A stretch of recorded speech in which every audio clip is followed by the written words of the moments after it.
19:05, bienvenidos a Puntos de Vista. ¿Qué tal, Fernanda? ¿Cómo estás? ¿Qué tal? Hoy nos saludamos en serio porque no nos saludamos antes. Sí, señor, ¿qué tal? ¿Cómo te va? Bien, ¿qué tal todo? Bien, súper ¿Qué día, bien. Sí, cargadito hasta hace unos minutos. Paraguay va a poder exportar, mejor dicho, carne paraguaya a los Estados Unidos. Hoy habría la incógnita, podríamos decir, el embajador Osfield ponía en su cuenta de Twitter un emoji. Mira cómo empezaba. Y las conjeturas. Va cayendo gente, se ponía cualquier mensaje, ¿verdad? Pero este era el primer mensaje que salía en su cuenta de Twitter 5:52 a la tarde. Sí. Y después ya sí la aclaración y todo lo que se vino después. Que no caía nadie, ¿verdad? No caía nadie. Paraguay es uno de los 18 países del mundo que pueden exportar productos de carne vacuna a Estados Unidos. Ahora, las familias estadounidenses también podrán disfrutar de un buen asado hecho con carne de calidad paraguaya. Ahí está Made in Paraguay, pone también Osfield. Sí, señor. Bueno, después, ya esto se da después del proceso de revisión de las regulaciones sobre la importación de carne vacuna fresca desde el Paraguay hacia los Estados Unidos. Paraguay, entonces, de esta forma, como decía Osfield, se convierte en uno de los 18 países del mundo que va a poder exportar la carne paraguaya a los Estados Unidos. Ahora, ¿esto desde cuándo se va a dar, Diego? Entra en vigencia desde el 14 de diciembre. Cosas buenas pasan los 14 de diciembre. Así parece, ¿verdad? Feliz cumpleaños adelantado con asado porque se une todo. Así que bueno, es una noticia que se toma muy bien, sobre todo en el sector de la producción. La gente también pregunta qué impacto va a tener esto en el consumidor local. Pues esto va a mover mucho la economía, eso es categórico. Claro. No sabemos los volúmenes que van a ir todavía, hay que entender más detalles, pero también hay que decir esto, fomenta también más cría, mayor cantidad de faena también. Entonces esto hace a veces que no todos los cortes sufran incremento. Esperemos, para que sea una buena noticia realmente para todos cuando estamos hablando de la exportación, pero sí de entrada estamos hablando de una muy buena noticia. Y por sobre todo, que se mejore la calidad no solamente para afuera, sino también en lo que tiene que ver con el consumo local. Así mismo. Así que es una de las noticias de la jornada, sin lugar a dudas, esta que estábamos compartiendo, pero también hay muchas novedades políticas, como lo que vamos a compartir con ustedes ahora, que tiene que ver con el senador Basilio Núñez, que sigue siendo el rostro visible de Cámara de Senadores cuando hablamos del oficialismo, del cartismo, y hoy lo que ocurría también con él, porque el senador Núñez, a través de su abogado Oscar Tuma, presentó una querella contra Celeste Amarilla por injuria y difamación tras la divulgación de una conversación de celular donde la senadora menciona que Lizarela y Bachi, tenían una relación.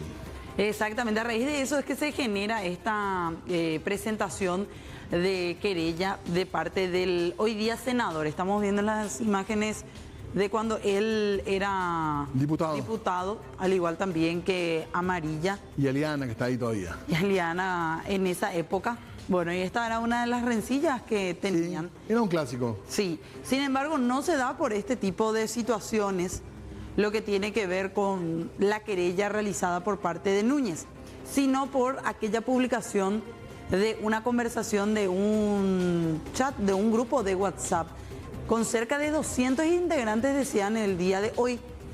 A raíz de eso es que se presenta esta querella, esta denuncia por parte del senador, porque allí es donde decía Celeste Amarilla, y ella misma admitía haber estado hablando de que supuestamente había una relación, un amorío entre Núñez y la senadora y también su colega Lizarela Valiente.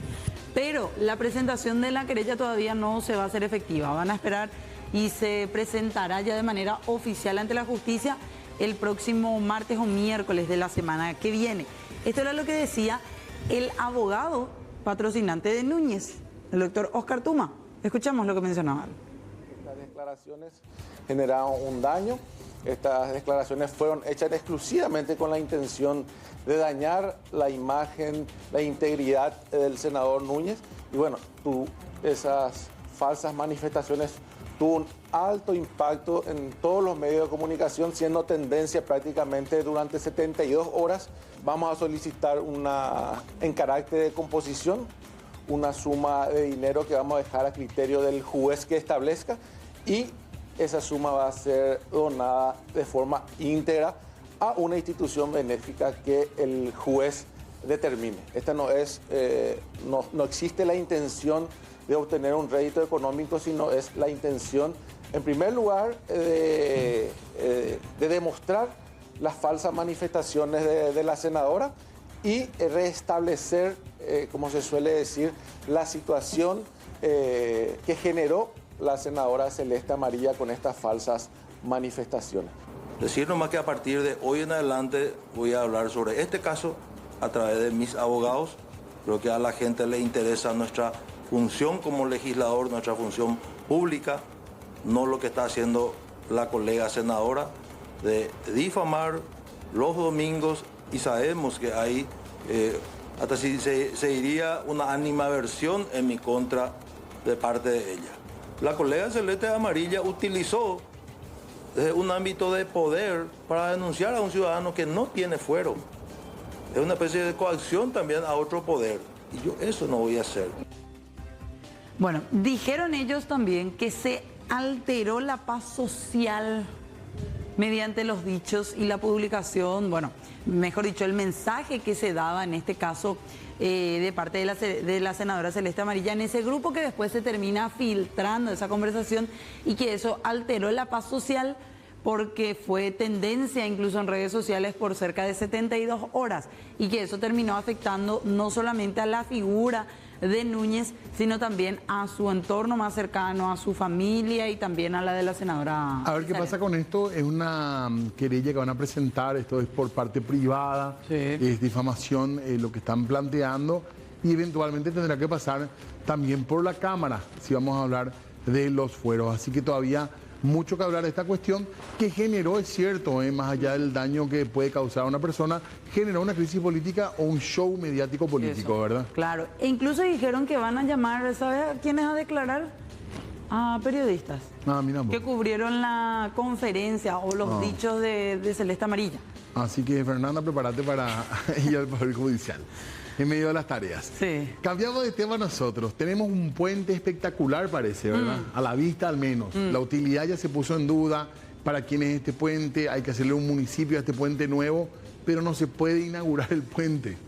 No se puede usar el puente. Hasta ahora no hay esa tan ansiada unión que dijeron que era sumamente necesaria, porque recordemos que el puente Remanso data ya de hace bastante tiempo, está en completa decadencia en cuanto a su calidad de la infraestructura, pero no tenemos todavía otra opción.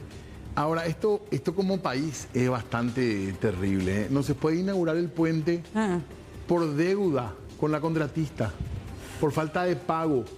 47 millones de dólares es la deuda a este consorcio que construyó el puente que estamos viendo ahora, Héroes del Chaco.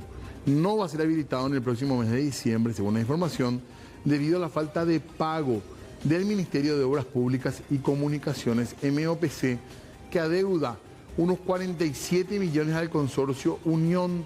La obra es parte de la administración de Mario Abdo Benítez. La estructura se mantendrá con un propósito paisajístico hasta que el gobierno salde su deuda con la contratista. Como paisaje medio carito, ¿eh? Y claro, si vamos a hacer solo para que se vea lindo desde algunos edificios altos de Asunción. Fueron mucho más barato el arpa de Pistille, sí, y el pianito de agua, el piano de agua de Felicia Angeli. Claro, y encima, es cierto, Mario Abdo, el presidente, el expresidente de la República, hizo una especie de inauguración. Claro que sí.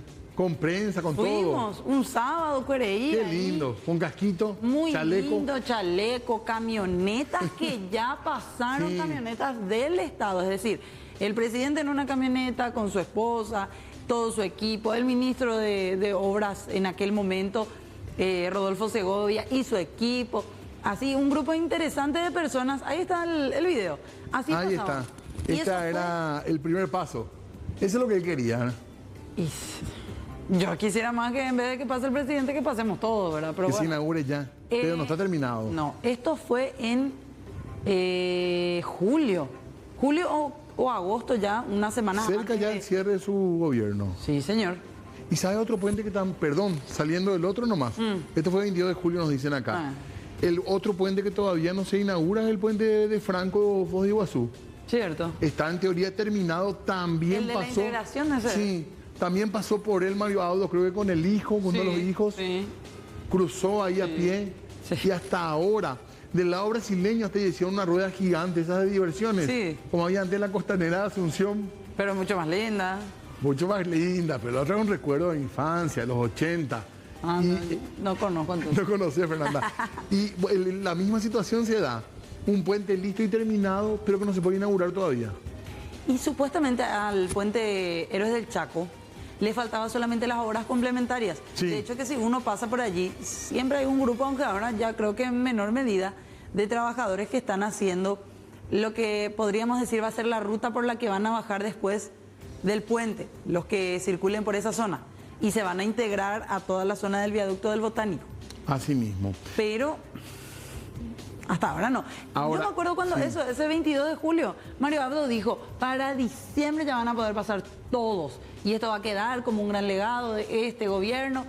¿Y dónde está nuestro diciembre? ¿En qué diciembre no dijo? Para mí, ¿qué? Ahora, con respecto a los 600 millones de próximo endeudamiento para pagar a contratistas, ¿tiene que ver con esto también, seguro? Y espero que hayan contemplado. A ver si está en la lista. Porque supuestamente de esos 600 millones va a salir para pagar a constructoras, otras deudas, decían algunos. Sí, mira, hasta... Consorcio Unión, es uno de los que aparece. 800 mil millones, ¿puede ser? De guaraníes. Sí, monto contratado 3.600 millones. Unos, 800 mil millones, puede ser tanto. Bueno, acá tenemos los datos, los bueno, números, capaz pero que no sea de la única. Claro, la única, estas son las deudas mayores, dice, y figura como número 1 el Consorcio Unión. Que es el encargado de hacer. Sí, Toxa, Tecnoedil, CTC, entre otros.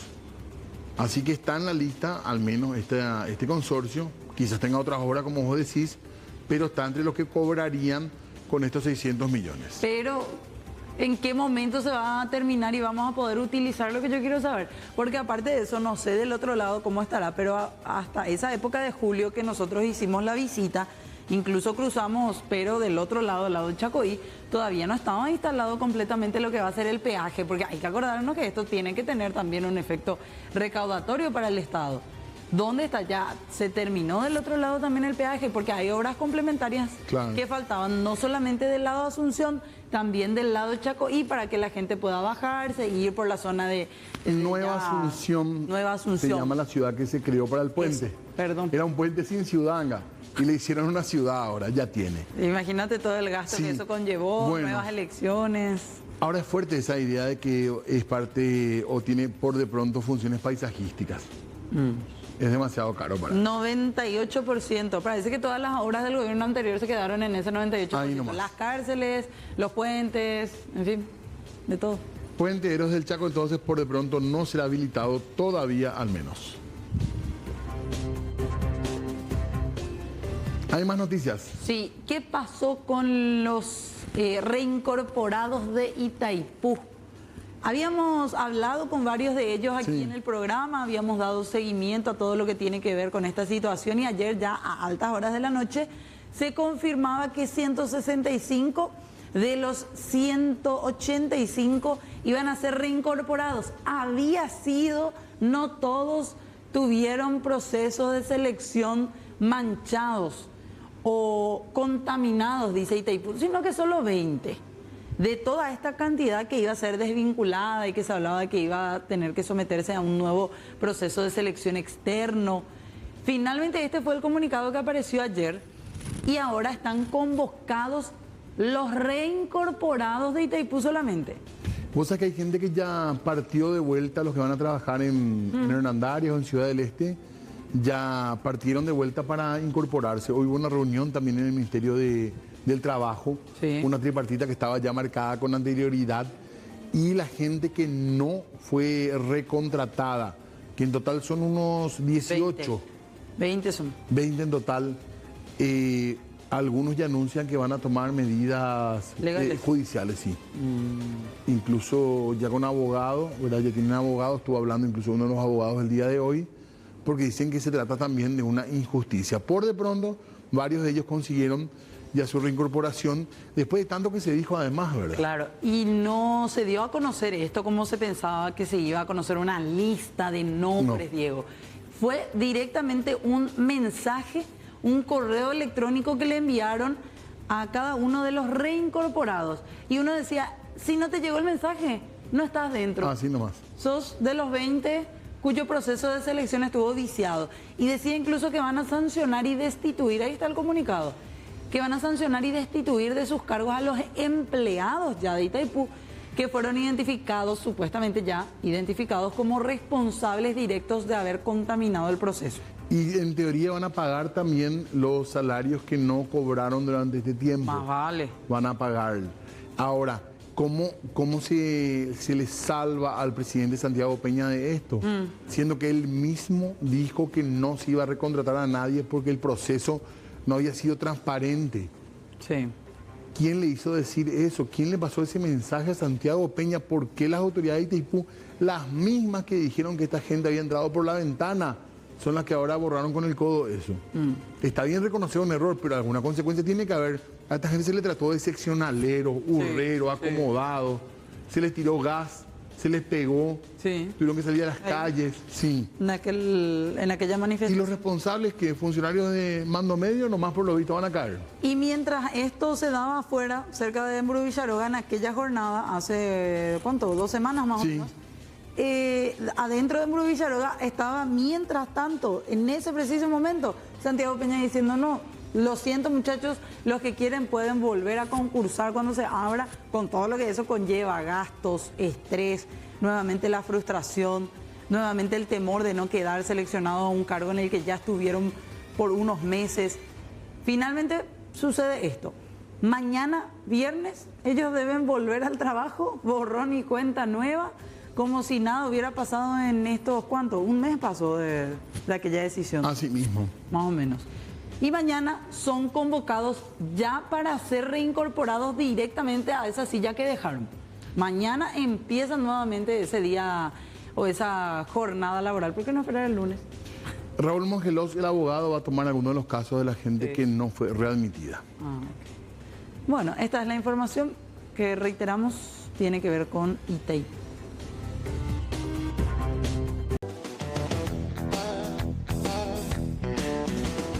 Muy bien, 19:28, hay un vientito del este bastante interesante. Sí, fuertecito está. Fuertecito. Y nosotros tenemos tema político en esta noche para hablar y aprender también en la noche de hoy. Sí, señor, porque queremos hablar de la situación de los pueblos indígenas, las comunidades indígenas y su participación y activación dentro de la política en general, principalmente en los últimos meses, cómo se ha visto esta situación también.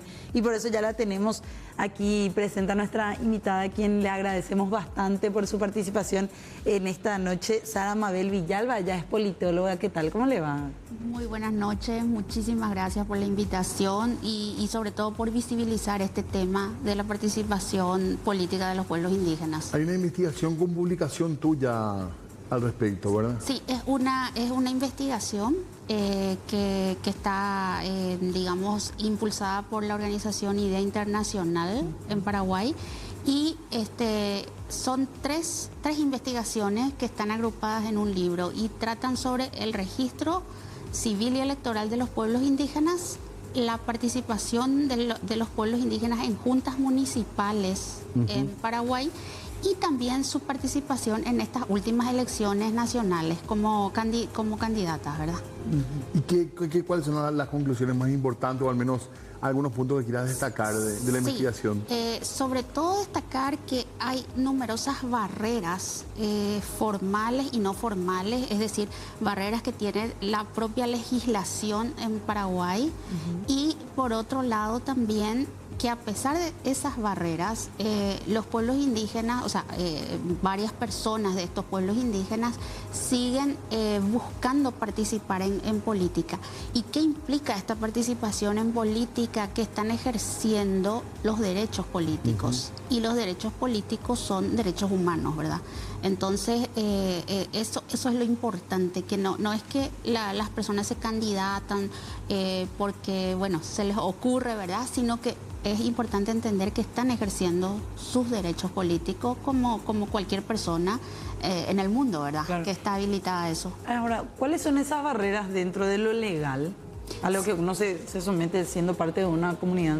Sí, no es que sean barreras en el sentido de que especialmente limiten a los pueblos indígenas, sino que el Código Electoral paraguayo tiene numerosos requerimientos para formar, por ejemplo, partidos políticos. Entonces, los pueblos, o sea, las personas indígenas que quieren participar en política, les cuesta, digamos, cumplir estos requisitos por el contexto en el que están, de falta de recursos, y eso les obliga a participar en partidos tradicionales, a tener que negociar eso.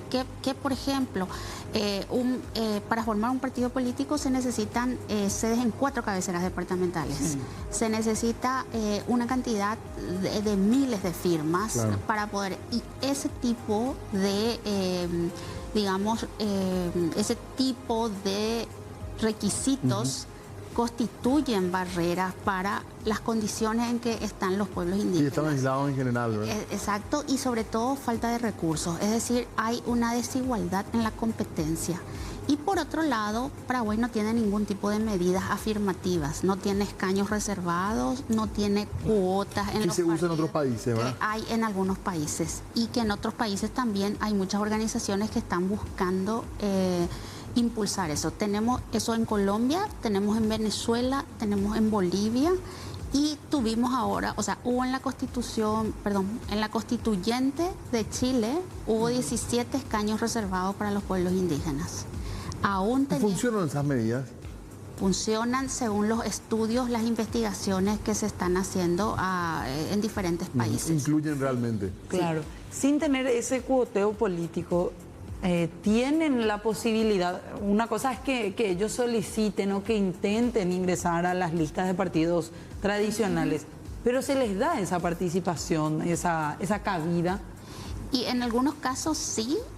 Por ejemplo, pudimos ver que en estas últimas elecciones, en la del 2023, la mayoría de los partidos que dieron espacio a los pueblos indígenas son partidos, por decirlo, más nuevos, más pequeños. O sea, los tradicionales Colorado liberal, no tanto. Poco, esa es la verdad.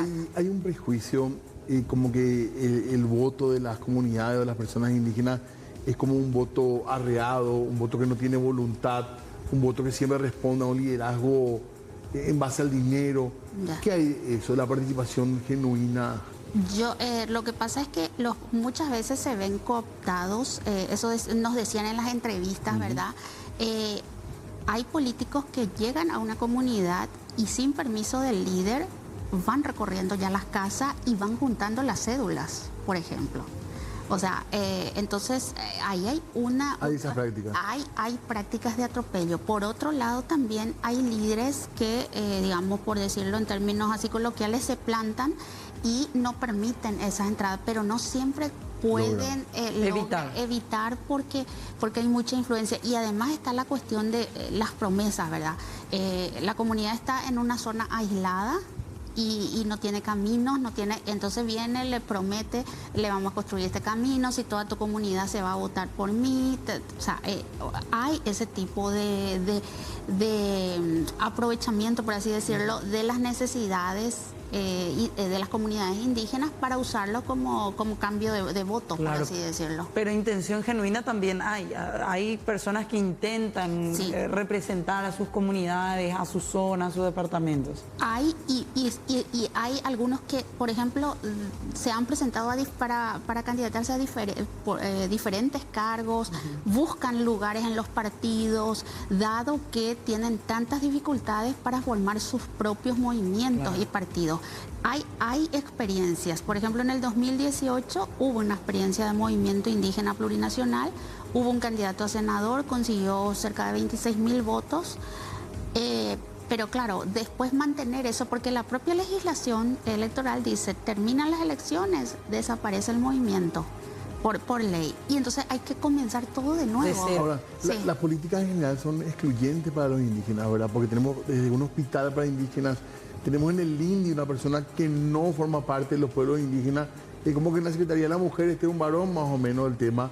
¿Y cómo se logra el interés en instituciones que aparentemente le dan toda la espalda, ¿verdad?, a estos pueblos?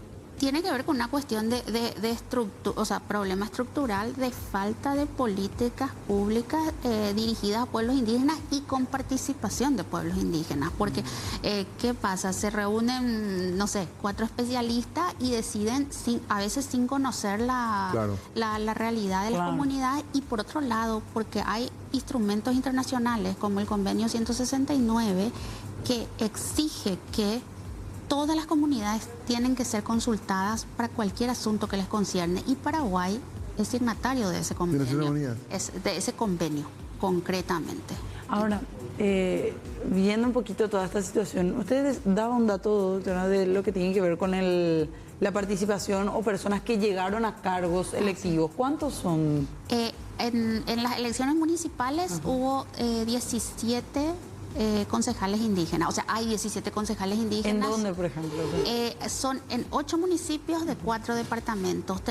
Los departamentos son Alto Paraguay, Alto Paraguay, Boquerón, Presidente Hayes y Alto Paraná. Alto Paraná es el municipio de Mingapona. Y después es en 8 municipios, Bahía Negra, Carmelo Peralta, Mariscal Estigarribia, Boquerón. Mayormente en el Chaco. Y General Brugués, sí, porque hay mayor densidad de población indígena en el Chaco. Igual en algunos municipios donde hay población indígena mayoritaria no se pudo conseguir. Y aún así, en estas elecciones hubo más que en otras elecciones. Ese es el dato, ¿verdad? Son 62 candidaturas indígenas que hubo en estas elecciones del 2023. Exactamente, esas son las identificadas, no han conseguido los votos necesarios para ninguna de ellas. Hubo 11 candidaturas a cargos nacionales, o sea, senaduría, para candidatos a senador, a diputado, y el resto para cargos de miembros de juntas departamentales. Un problema que hay con la cuestión de las candidaturas es que cuesta identificarlas, porque el tribunal, o sea, la justicia electoral no coloca una casilla donde diga la inscripción indígena, entonces no se puede saber.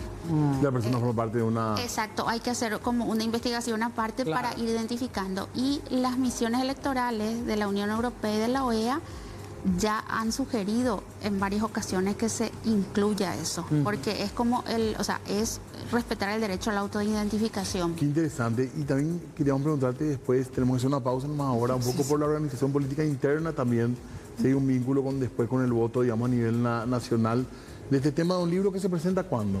Mañana es un seminario internacional de participación política de pueblos indígenas, y en el marco de ese seminario se presenta el libro. Es desde las 9 de la mañana en el Hotel del Paraguay. Muy bien. La presentación se hace ya desde las 9 de la mañana del libro. En el intermedio, pero antes van a estar referentes internacionales también hablando. ¿De dónde vienen? De Guatemala. Es Álvaro Pop, que es un politólogo maya, quiché, que trabaja hace bastante tiempo ya, o sea, hace investigaciones sobre pueblos indígenas y sobre participación política. Tiene muchos trabajos publicados en revistas, en libros también. Bueno, muy interesante, los números también a nivel país, para seguir charlando esto en un ratito, Fernanda. Sí, señor. Hacemos una breve pausa y enseguida seguimos hablando de este tema. Como en el 45 comentábamos lo fuerte del viento ahí en las imágenes que estábamos acompañando. Así que bueno, calor, pero por lo menos el alivio del viento. Sí, señor. Bueno, y para seguir hablando de nuestro tema referente a comunidades indígenas, la activación en política, también tenemos que hablar de aquellas grandes deudas pendientes y la situación en la cual se encuentran. Queremos compartir con ustedes el siguiente material.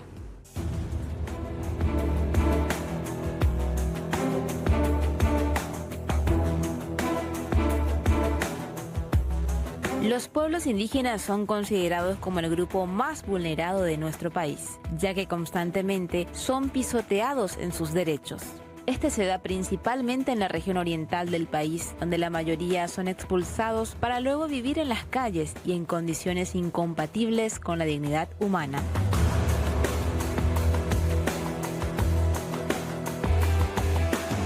Tristemente, se desconocen las garantías sociales y ambientales que favorecen a estos pueblos. En su mayoría, estas familias salen desde sus comunidades y llegan hasta las ciudades donde viven en condiciones infrahumanas y de la caridad de la ciudadanía.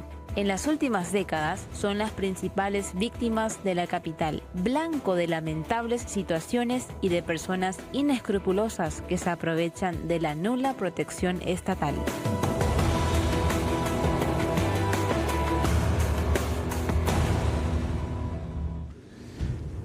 ¿Ustedes valoraron la intención de la participación política?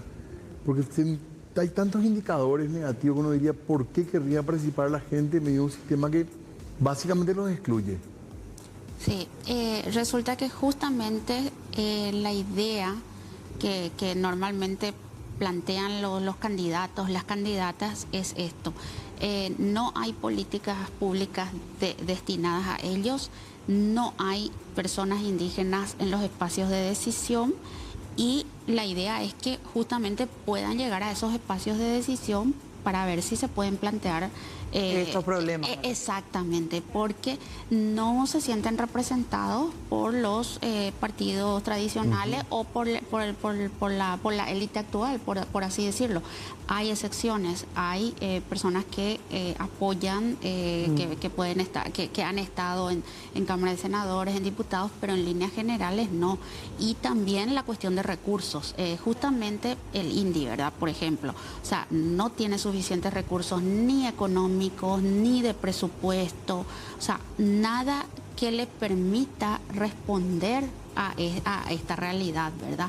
Y ni hablar de la cuestión del despojo sistemático de sus territorios ancestrales, porque si los pueblos indígenas, o sea, si las personas indígenas vienen a Asunción y a instalarse de forma precaria, es porque son expulsados de sus tierras, y esa cuestión de las tierras es un tema que no está planteado ni como política pública.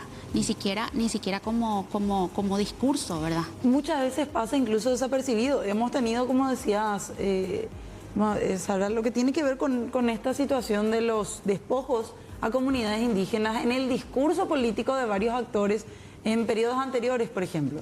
Pero no tienen una continuidad, o sea, no hay un paso del discurso a algún tipo de acción, pasan desapercibidos incluso aquellos debates.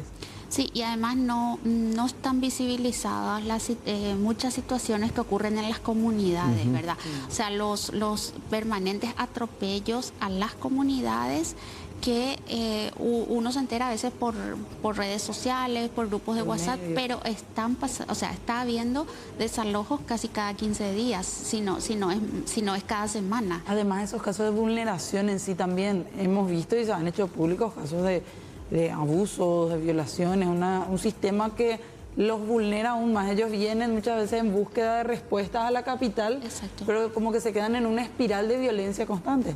Sí, porque justamente, repito, no hay políticas públicas y menos espacios de participación. Es una sociedad excluyente.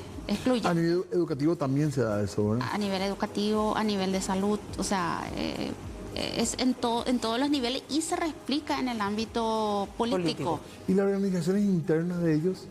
En lo político, digo, en cuanto a elección de autoridades o participación. Eso varía mucho según las comunidades y según los pueblos, porque eso también es un punto. Hay 19 pueblos indígenas y esos 19 pueblos pueden ser muy diferentes entre sí, ¿verdad? Y cada uno tiene sus formas de elección de autoridades, sus formas de plantear la democracia, ¿verdad? Sí, las autoridades espirituales, el consenso, o sea, una serie de manejos, por así decirlo, de su estructura organizativa, económica, social. Reiteramos nomás la invitación porque se nos acaba el tiempo. Mañana el seminario se va a hablar de esto, es muy interesante y va a ser en el Hotel del Paraguay. Sí, en el Hotel del Paraguay, y se va a presentar un libro que es son varias investigaciones sobre participación política de pueblos indígenas en Paraguay. Después, la gente que quiera obtener ese libro, exacto, va a poder obtenerlo ahí, y después ¿en dónde? Sí, se va a entregar un ejemplar y luego se va a distribuir digitalmente. O sea, va a ser abierto. Muy bien. Espectacular. Bueno, éxitos y muchísimas gracias por acompañarnos. Gracias a ustedes por dar este espacio y por visibilizar el tema. Muchas gracias. ¿Hay que hacer pausa? Sí, señor, ya venimos. Firol.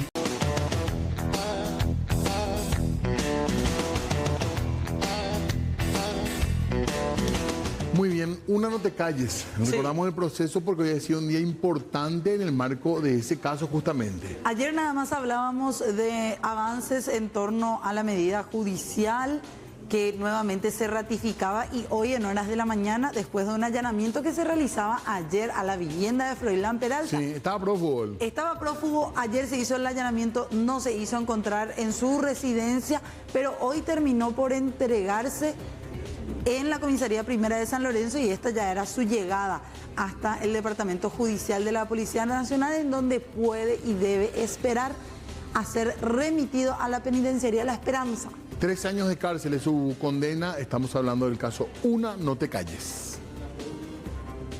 La fecha, siendo las 10 horas, fue recepcionado en la oficina de guardia del Departamento Judicial el señor Froilán Enrique Peralta Torres, en cumplimiento a un oficio judicial en la causa 78/2015 sobre lesión de confianza y otros. Él tiene una disposición del juzgado de fuero especializado en delito económico y crimen organizado a cargo de la jueza Silvana Raquel Luraggi. El cumplimiento es el traslado a la unidad penitenciaria industrial La Esperanza. Eso es lo que dispone el oficio judicial. Nosotros vamos a iniciar los trámites, las diligencias, para que la Dirección de Institutos Penales puedan dar cumplimiento a esta resolución judicial. Ese trámite, comisario, ¿cuánto podría demorar? Bueno, nosotros acabamos de recibirle a él, se hace las diligencias técnicas propias de esta dependencia, y en el día de la fecha estaríamos solicitando ese ingreso de la persona, así como de todos los que están también recluidos en esta dependencia policial. Bueno, y con esto vamos cerrando. Sí, señor, ya se viene QAP en segunditos con todas las novedades del ámbito policial. Y nosotros volvemos mañana, que es viernes. Sí, señor. Chau, chau.